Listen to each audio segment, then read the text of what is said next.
Amediema mo belenia nzema today TV enela se benyi gwazo na belenia kabla suazo mo finde Tekinta Junction anake Tekinta Wanda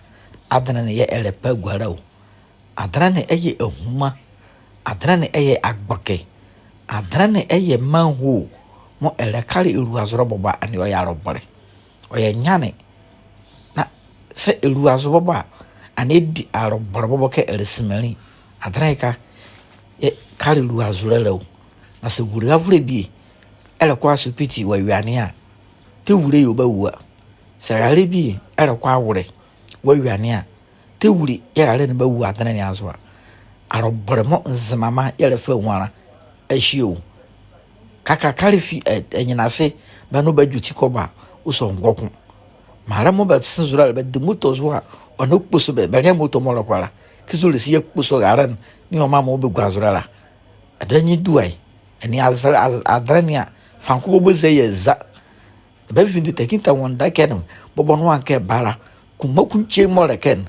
e mo se be fa doma be wure ho bobo kanze bio ni usuke ango obe mino bobo bia ni kakura da do we mini sensure be gina no na fo ka do fa no a wen gine mu na no ma arobore ne nyane mo nzema ye mo yelde wo la hio nyazalen bani adalan ye huma na zuru jijinwa eka umora ye fishpon e favon bagwo ho ba hinu afere se favre e bagwo adene kanua e ba hinu afere arobore kpure papare ye nzema ilu azrala bani boye ho modere ke gbe ma mo be kan bi okara be ha bi be den wore nzema adana ne anza vuro bara wuzure awura vuro bara wuzurala nzema adana ne ye kpare na so ye kpara oyo ma yede zema mamuara sadre ka beya oyo ma yede zema mamuara bari adana mo lepagwa bari adana mo lepagwa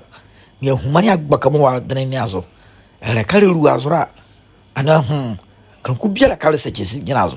kan ku biara kale sechisi be mu vonyin mi a be ne kale na nyunu ka kale na woso kpakpare ya de kale ni mo yele pe vonyin na ani woso kpakpare arobore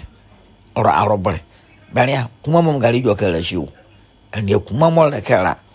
ana ya sinzure ba jira no han zura tochi na lesinwa e fa ka engineer muara e fe wura kuma nin na mara be de moto na zo bobo ka bere kwa nia kezi be wonu bo kuma nin na be findera yeme yele pe yele bere zema tu de TV azo ya bla ni eka ise bania na ba hanzema adana na ubi ise zo hania